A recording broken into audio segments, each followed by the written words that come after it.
దక్షిణ నియోజకవర్గంలో ఎమ్మెల్యే వాసుపల్లి గణేష్ కుమార్ ప్రజా దర్బార్లతో పలు సమస్యల పరిష్కారానికి చొరవ చూపుతున్నారు. ఇప్పటి వరకు 2 సార్లు ఆయన ఎమ్మెల్యేగా సేవలందిస్తున్నారు. తాజాగా వైసీపీ పార్టీ కూడా మూడోసారి పోటీ చేయడానికి గ్రీన్ సిగ్నల్ ఇచ్చింది. ప్రజాసేవలో మూడోసారి గెలుపొంది హ్యాట్రిక్ సాధిస్తానంటున్న ఎమ్మెల్యే వాసుపల్లి గణేష్ కుమార్తో మా bureau chief Chittibabu face to face. దక్షిణ నియోజకవర్గంలో ఎమ్మెల్యే వాసుపల్లి ప్రతి శుక్రవారం నిర్వహించే ప్రజా దర్బార్ను ఈ రోజున ఏవిఎన్ కళాశాల గ్రౌండ్లో నిర్వహించడం జరిగింది. వచ్చే సంక్రాంతి నేపథ్యంలో ఈ ప్రజా దర్బార్కు విపరీతమైన ప్రాధాన్యం పెరిగింది. ఎమ్మెల్యే వాసుపల్లి మనతో ఉన్నారు. సార్, సంక్రాంతి పండుగను ఎట్లా జరుపుకుంటున్నారు? మీరు వచ్చే ఎన్నికల్లో మీ ఎన్నికల ప్రసార వ్యూహం ఎట్లా ఉంటుంది? సంక్రాంతి పండుగ అనేది అది మా నాయకులు కార్యకర్తలు జరుపుకునేది. కానీ ముఖ్యంగా ప్రజల కోసం బతికే నాయకులము మేము అందరం కూడా. వైఎస్ఆర్సీపీ పార్టీయే ప్రజల కోసం ఉండే పార్టీ. సో మేము ఎక్కువగా ప్రజల కోసం ఇంపార్టెన్స్ ఇచ్చేది. ఫస్ట్ ప్రియారిటీ ప్రజలు. దానికోసమే పండగ రోజుల్లో కూడా మేమేమో ఈ ప్రజా దర్బార్లు, ఈ డైలియర్ ఎమ్మెల్యే ప్రోగ్రామ్స్, అలాగే రేపు కూడా హౌస్ విజిట్స్ ఉన్నాయి, పేషెంట్స్ విజిట్స్ ఉన్నాయి.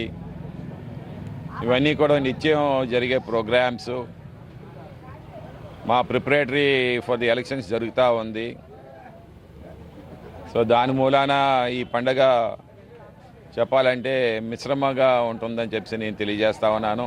మేమేదో సంవత్సరానికో లేదంటే పండగకో వచ్చే పనిచేసే వాళ్ళం కాదు, నిత్యం ప్రజల్లో ఉండేవాళ్ళమే. సో ఎలక్షన్స్కి ఇంకా అదే ప్రిపరేటరీ. సో ఆ రకంగా ముందుకు వెళ్తా ఉన్నాము. తప్పకుండా వైఎస్ఆర్సీపీ జెండా ఎగరేస్తాము.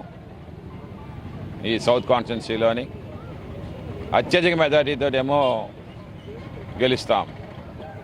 వన్ సైడ్ గెలుస్తాం. ఎన్ని పార్టీస్ కొల్యూజివ్ పాలిటిక్స్ చేసినా కానీ, అటు జనసేన కానీ టీడీపీ కానీ ఎంత కొల్యూజివ్ పాలిటిక్స్ చేసినా సరే, కుల్లి రాజకీయాలు చేసినా కానీ వైఎస్ఆర్సీపీ జెండా ఎగరేస్తాము. రాజకీయం అంటే ఒక కంపాషన్, ఒక ప్యాషన్. రాజకీయం అంటే ప్రజల సేవ అని చెప్పేసి నమ్మేవాడిని. ఆ సేవ అంటే నాకు ఇష్టం కాబట్టి రాజకీయానికి ఎంతో ఖర్చు చేశాను తెలుగుదేశంకి. శుభాకాంక్షలు. ప్రజలందరూ సుఖ సంతోషం జరుపుకోవాలని మీరు కోరుకుంటున్నారు. నేను అదే కదా చెప్పాను, ప్రజలు సుఖంగా ఉంటే ఆ పార్టీ బాగా పనిచేసినట్లాగా. వైఎస్ఆర్సీపీ పార్టీ ప్రజల పార్టీ. దర్జాగా కళ్ళెత్తి కళ్ళల్లో చూడగలుగుతాం, కలేజా చూపించగలుగుతాం.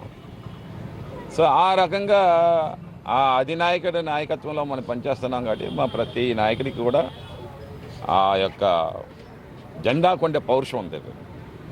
జెండాకి ఎంత పౌరుషం ఉంటుందో మా నాయకులు అంత పౌరుషం. అలాగని పౌరుషంతో మేము గర్వం కాదు, పౌరుషం అనేది గర్వం అనేది ఒకటి కాదు. అంటే చేశాం అని సంతృప్తితో చూసుకుంటాం.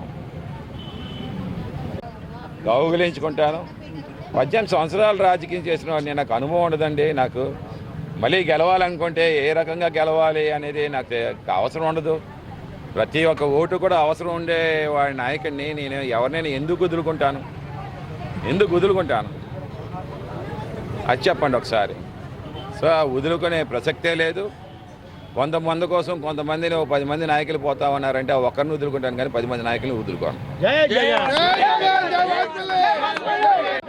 సంక్రాంతి పండుగను ప్రజలందరూ సుఖంతో జరుపుకోవాలని నియోజకవర్గంలో అందరినీ సమన్వయం చేసుకుంటూ తాము ముందుకు సాగుతారని ఎమ్మెల్యే వాసుపల్లి చెప్తున్నారు. కెమెరా పర్సన్ గాయతో చిట్టిబాబు, ఎస్టీవీ, విశాఖ నుంచి.